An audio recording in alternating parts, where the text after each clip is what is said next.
In the time of the Tabi'in, trade routes stretched across endless deserts, connecting civilizations through courage and commerce. Every journey began with preparation, where stories were shaped from earth and imagination. Clad in traditional garb, each traveler carried the wisdom of generations across these ancient sands. Through scorching days and starry nights, the rhythm of trade echoed through every step. Dates were more than food, they were life itself, sustaining both body and spirit along these timeless paths. In these ancient lands, every journey was a story written in sand, preserved through memory and tradition. In the peaceful sanctuary of knowledge, wisdom finds its home. Every journey of learning begins with a single step toward understanding. Within these pages lies the treasure of generations past. Knowledge shared is knowledge multiplied, enriching hearts and minds. Teaching is the greatest gift we can give to future generations. In this sacred space, wisdom flows like a river, nourishing all who seek it. In the quiet of night, wisdom finds its truest companion. Traditional knowledge is preserved through generations of seekers. Each word carries the weight of centuries of wisdom.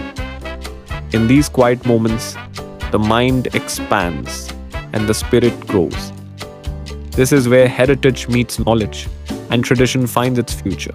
On an Arabian night, a seeker sits, where silence hums and lanterns breathe. He opens a book, and pages rise. Light pours like stars, and letters dance. Knowledge takes flight. A glowing portal calls. Behold Baghdad's golden age, the great Majlis of wisdom, libraries alive with minds and manuscripts. From the past, light returns to inspire creators, families, and dreamers today.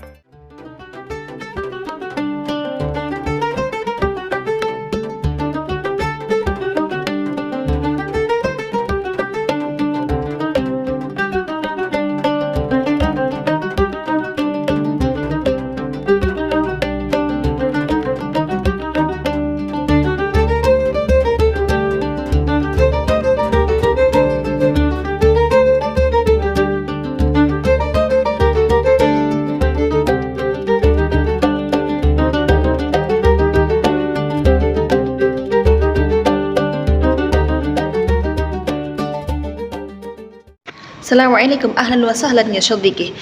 Hal ta'rifu ma huwal hadis? Dan apa indikator dari hadis? The functions or something else.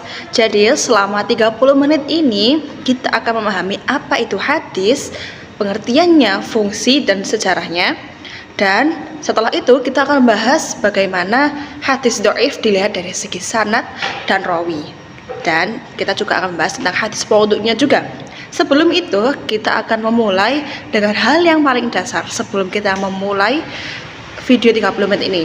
Jadi yang pertama, kita akan belajar pengertian hadis. Apa sih hadis itu? Hadis menurut kitab Mustalah Hadis disinggung ada dua. Secara bahasa itu al-jadid.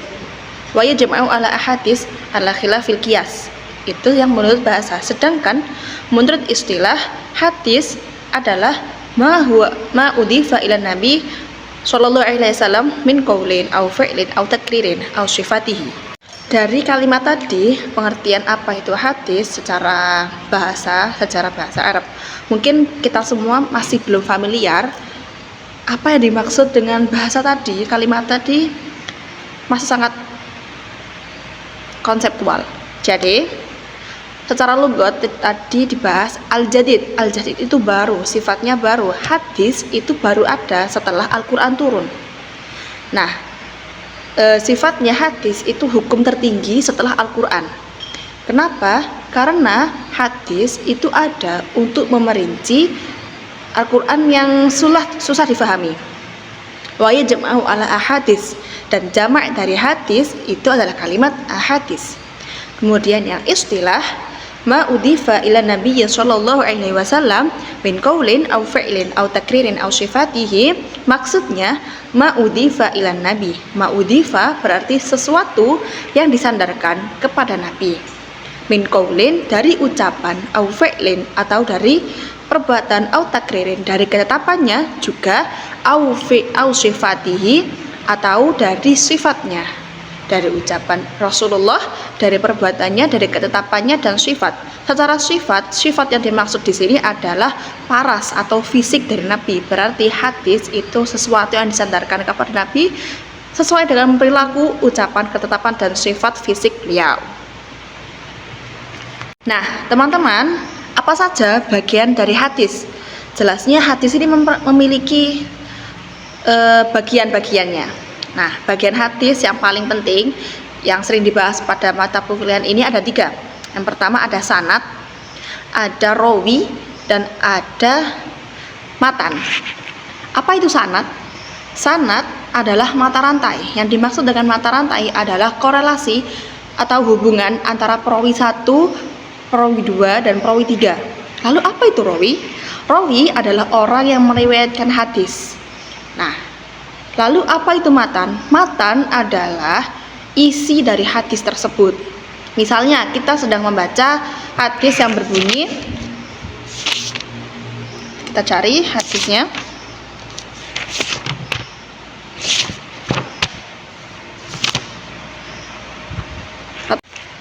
Oke, aku akan mengambil contoh hadis dari bab sholat jamaah dan imamah. Di sini tertulis an Abdullah bin Umar radhiyallahu anhuma anna Rasulullah sallallahu alaihi wasallam. Hadisnya berbunyi, sholatul jama'ati afdalu min sholatil fardhi bisab'in wa ishrina darajatun, muttafaqun alaih. Ya, di sini ada Abdurrahman bin Umar radhiyallahu anhu.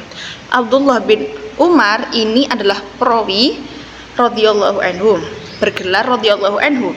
Kemudian sholatul jama'ati afdalu min sholatil fardhi bisab'in wa ishrina darajatan, ini adalah matan dari hadis.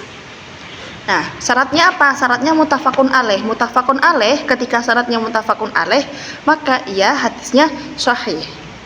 Diriwayatkan lebih dari 40 perawi. Teman-teman, contoh yang kedua biar kita lebih paham ya. Di sini ada hadis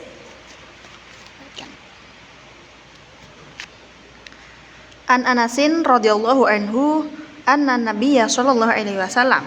Kemudian di sini qala rusu sufufakum wa qaribu bainaha wa hadu bi'anaki rawahu Abu Dawud wa Nasa'i wa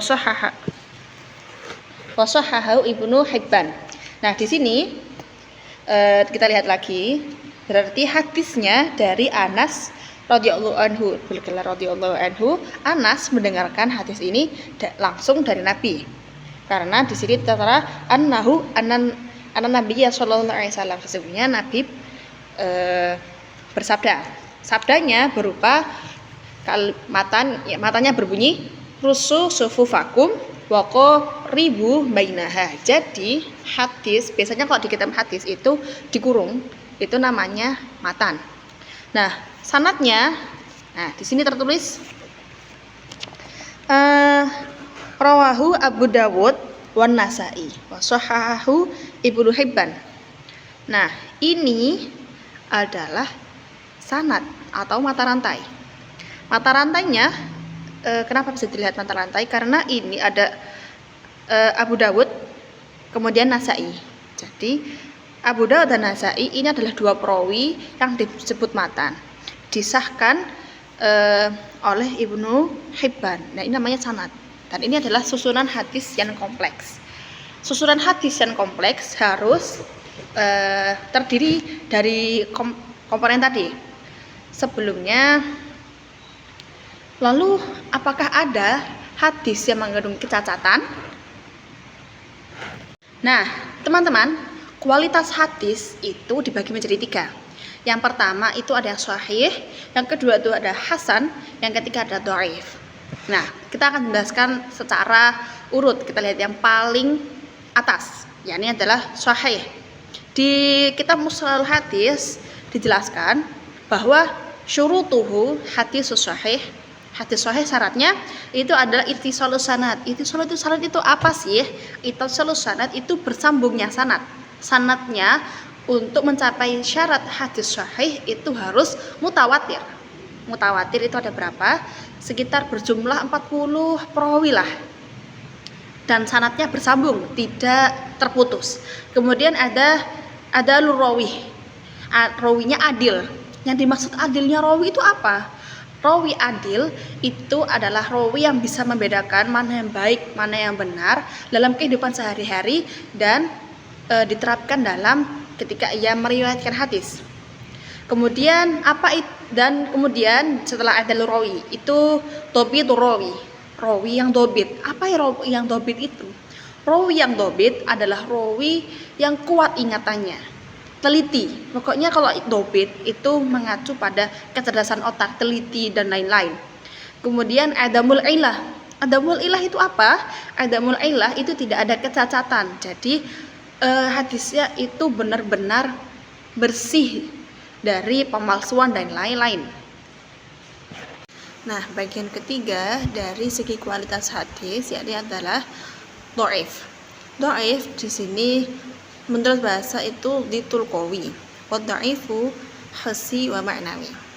Secara ya di sini ada syair yang menyebutkan wa kullu ma an rutbatil husni qasur fahwal dhaifu fahwa aksamu kuthur. Artinya apa itu? Syair tadi itu berbunyi seperti ini. Segala sesuatu yang berada di bawah tingkatannya hasan, maka fahuwa dhaif, maka ia disebut dengan dhaif.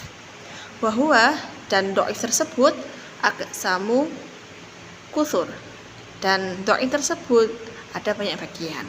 Nah, setelah ini kita akan mempelajari bagian-bagian macam-macam dari dhaif tersebut.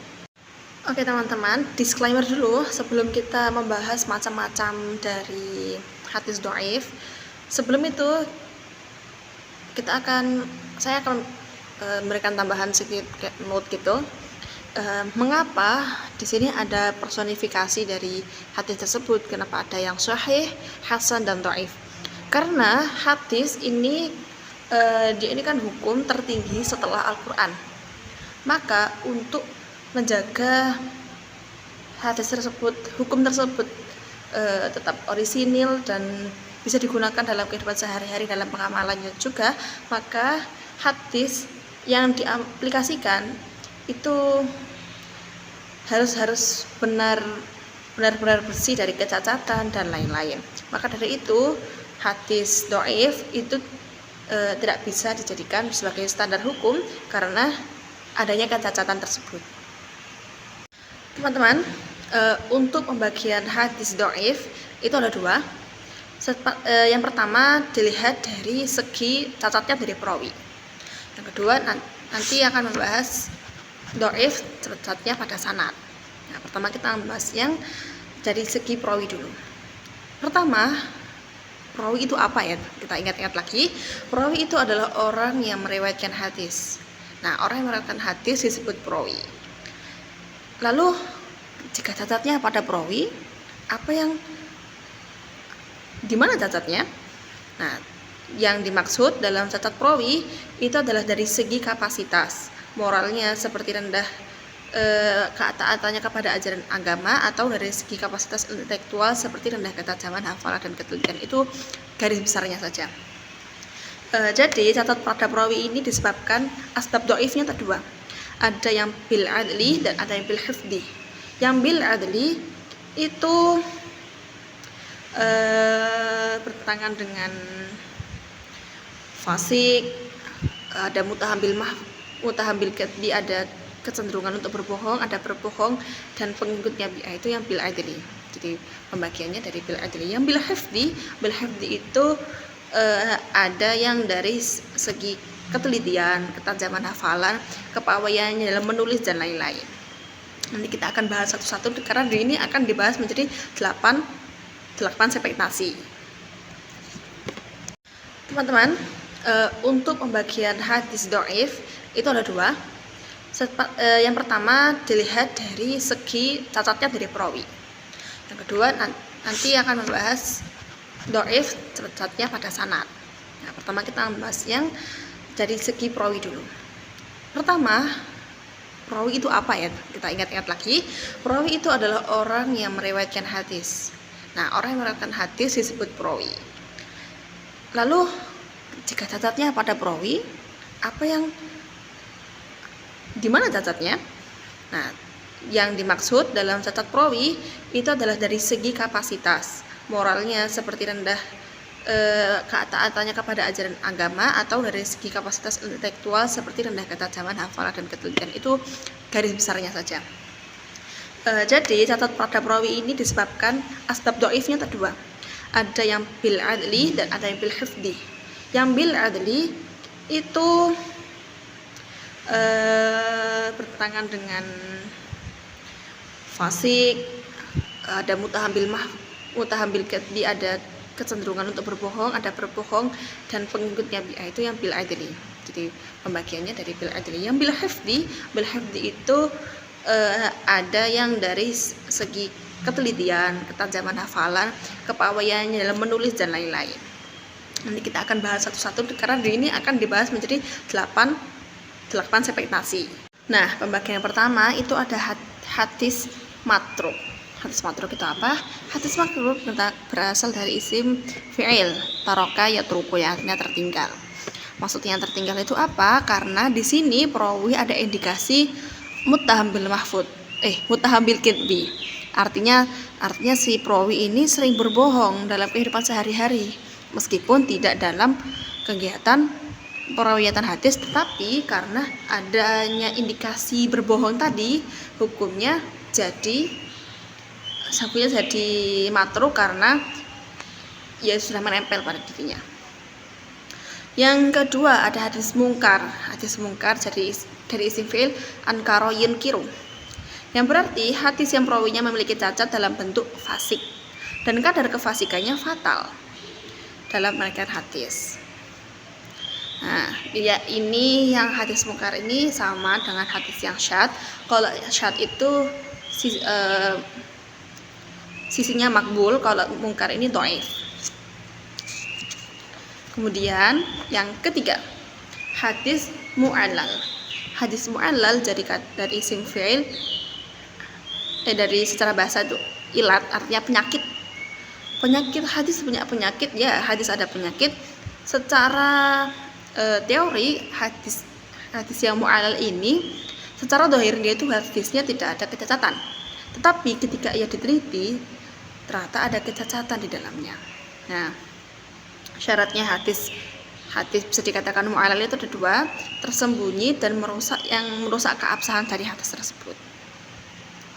Kemudian yang keempat, hadis mudraj. Adraja yudriju, yang berarti menambahkan. Berarti si perawi tadi berusaha menambahkan sisipan kata atau entah seseorang di dalam hadis tersebut. Hadis mudraj bagi menjadi dua: hadis mudraj dalam matan dan sanad. Kalau dalam matan berarti si perawi tadi menambahkan sesuatu dalam teks hadis tersebut. Kalau yang sanad berarti si perawi menambahkan seseorang, entah gurunya atau siapa yang tidak terkait dalam perawiatan hadis tersebut. Nah, teman-teman harus diingat bahwa hadis mudraj tadi itu faktor-faktor yang mendukungnya itu ada 3. Yang pertama, untuk menjelaskan hukum syarak yang terkandung. Jadi biasanya itu kan ada hadis yang dia itu susah difahami, yang mengandung, ya semuanya hadis itu hukum syarak, susah difahami. Mungkin si perawi menambahkan sesuatu untuk bisa difahami. Itu yang pertama. Yang kedua, untuk merumuskan hukum syarak dari hadis tersebut sebelum sempurna penyampaian redaksi hadis. Jadi untuk merumuskan faktor-faktor yang mendorong terjadinya hadis mudraj tadi, ya. Kemudian yang ketiga adalah lafaz asing. Jadi si perawi menambahkan tambahan agar lafaz tersebut bisa difahami. Terjadinya sisipan dalam hadis baik pada sanad maupun sanad biasa tanpa kesengajaan. Jadi hadis mudraj ini mungkin biasa apabila tanpa kesengajaan, tetapi yang di highlight harus bukan harus ya. Yang di highlight itu ketika terjadi kesengajaan dan disengaja oleh si perawi tadi. Ya. Yang kelima, hadis maqlub. Hadis maqlub itu apa? Hadis maqlub itu hadis yang dibalikkan. Terdapat pembalikan atau penggantian suatu lafaz dengan cara mengawalkan atau mengakhirkan. Nah, hadis maqlub dibagi menjadi dua lagi, yakni dari segi sanad dan matan. Kalau dari segi sanad, kita ingat lagi sanad itu apa? Sanad itu mata rantai ya. Jadi ada perawi A, B, dan C. A, B, dan C ini berurutan, guru, ayah, dan anak. Tapi dalam hadis maqlub ini dibalik. Yang ini guru si A, kemudian B dan C ayah dan anak, dibalik menjadi anak dan bapak. Itu namanya hadis maqlub. Cacat karena tidak sesuai urutannya. Yang kedua, yang maqlub secara matan, jadi kalimatnya yang di awal, mungkin kalimat penjelas atau gimana, menjadi di akhir, dan kalimat yang di akhir, matan yang di akhir menjadi di awal. Pokoknya diputar balikan.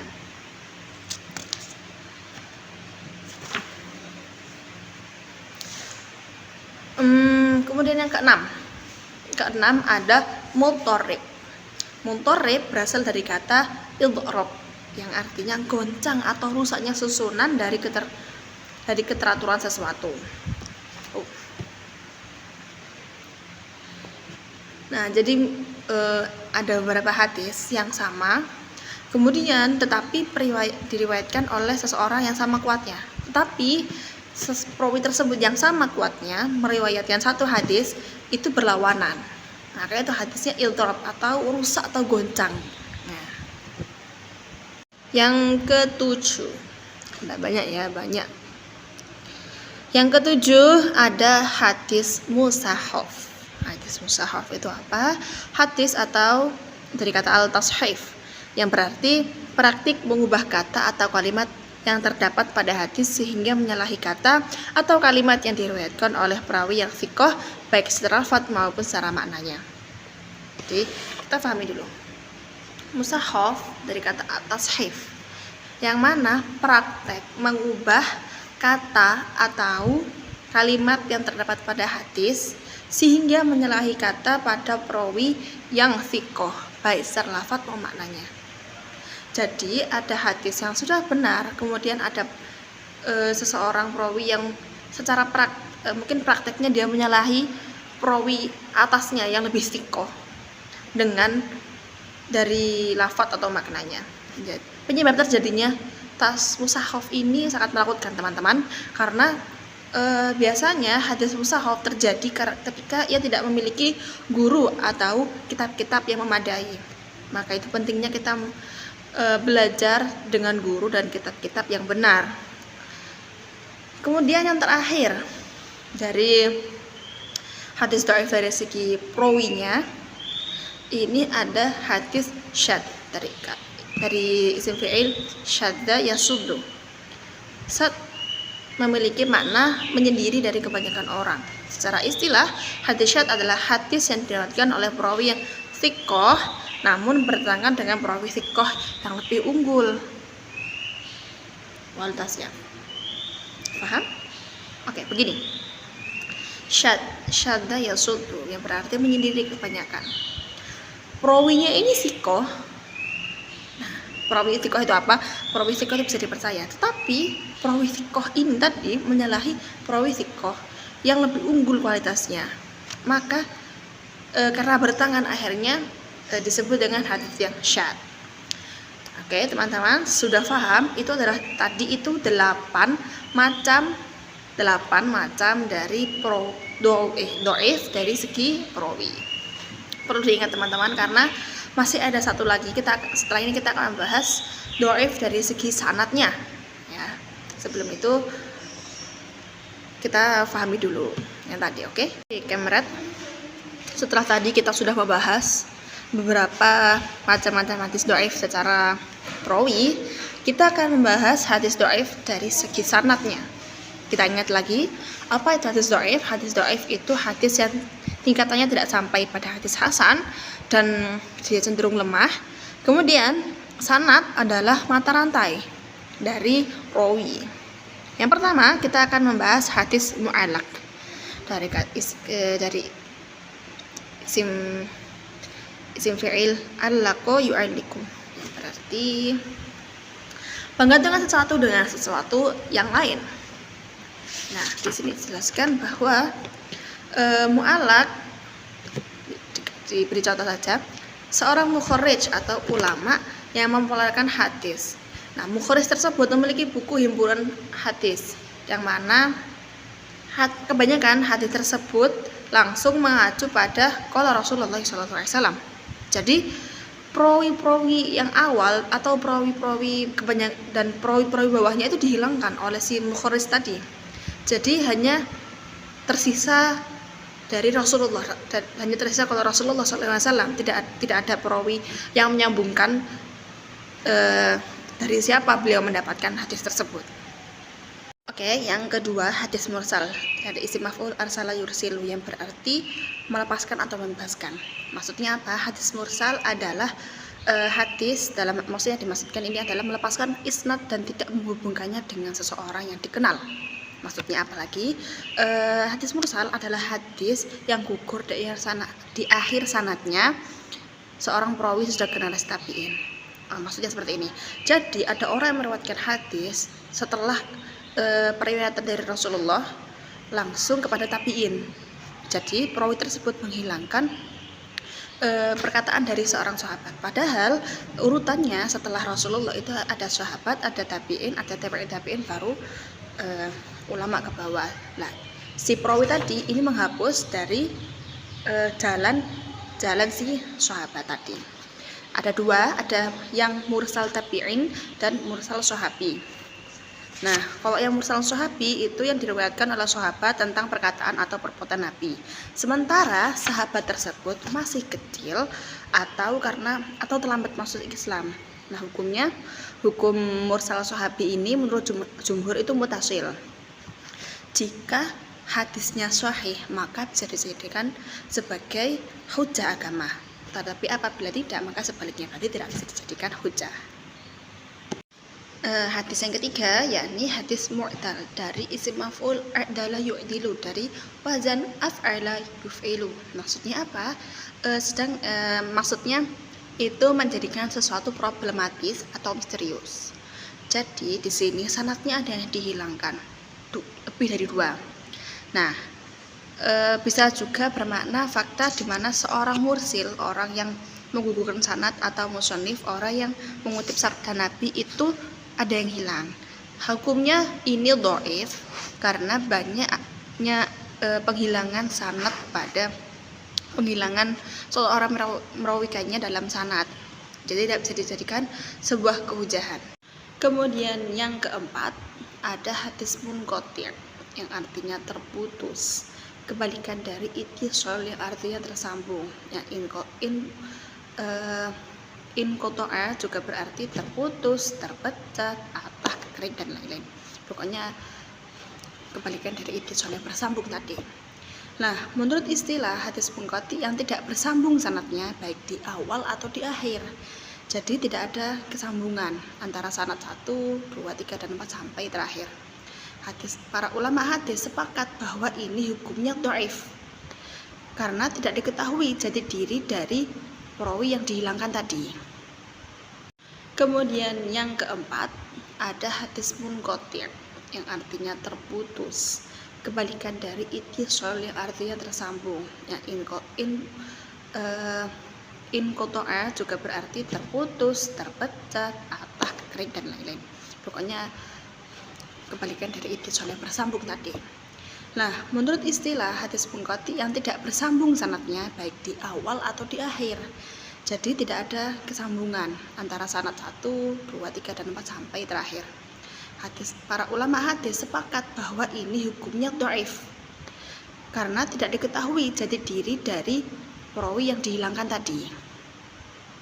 Yang kelima, hadis mudallas dari isim maf'ul dallasa yudallisu. Artinya dalasa tadi itu, dalasnya saja, menyembunyikan cacat barang yang dijual dari pembeli. Nah, maksudnya hadis mutalas itu menyembunyikan cacat dari hadis dan seolah-olah dan menampakkan lahirnya tanpa cacat. Jadi seolah-olah itu hadisnya biasa saja. Hadis mutalas ini ada dua cara periwayatannya, ada yang isnad, ada yang suyukh. Kalau yang isnad, si perawi tadi memiliki guru yang mentadlis, yang meriwayatkan hadis. Tetapi pada sanadnya ditulis guru setelahnya. Jadi setelah berguru pada guru A yang meriwayatkan hadis, kemudian si perawi tadi belajar kepada guru B. Nah, ketika meriwayatkan hadis, perawi tadi menghilangkan guru yang pertama dan menuliskan hadis tersebut dari guru yang kedua. Jadi dihilangkan. Kemudian yang suyukh itu si perawi tadi memiliki guru dan gurunya tersebut diberikan gelar yang tidak diketahui gelar yang tidak diketahui maksudnya atau tidak pernah, atau tujuannya agar orang lain tidak bisa mengidentifikasi guru tersebut. Nah, kalau yang isnad itu dipandang sebagai pemalsuan hadis karena sudah menghilangkan sanadnya dari hadis tersebut. Namun adapun tadlis suyukh itu lebih ringan dari yang pertama, tetapi hukumnya tetap dhaif. Nah, teman-teman, kita sudah berada di kesimpulan. Jadi, hadis itu adalah sesuatu yang disandarkan kepada Nabi, ma'udhifa ilan nabi min qaulin au fi'lin au takririn au sifatihi, disandarkan dari segi perkataannya, perbuatannya, keputusannya, ketetapannya, dan sifatnya. Kemudian dari kualitasnya hadis itu apa saja, ada yang sahih, hasan, dan dhaif. Lalu komponennya apa saja? Komponennya kita harus ingat ada rawi, ada matan, ada sanad. Nah, kita sudah membahas juga pembahasan hadis dhaif yang ada banyak tadi itu ya. Semoga apa yang kita bahas bisa membuat teman-teman lebih paham di kemudian hari dan membantu teman-teman dalam memahami ilmu hadis. Saya rasa cukup. Mohon maaf apabila ada kesalahan. Ihdinas shiratal mustaqim. Wassalamualaikum warahmatullahi wabarakatuh. In the quiet of dawn, wisdom awakens in the heart of the desert. Every word studied is a step closer to understanding. United in faith, we find strength and purpose. A humble dome shelters profound truths. As day transitions to night, wisdom stays with us. In this sacred space, the desert whispers ancient wisdom to the stars. In the quiet of dusk, knowledge finds its home. Faith binds us in prayer and in peace. The market hums with life, sustenance for body and soul. From study to journey, every step guided by tradition. Knowledge is passed generation to generation, eternal as the desert stars.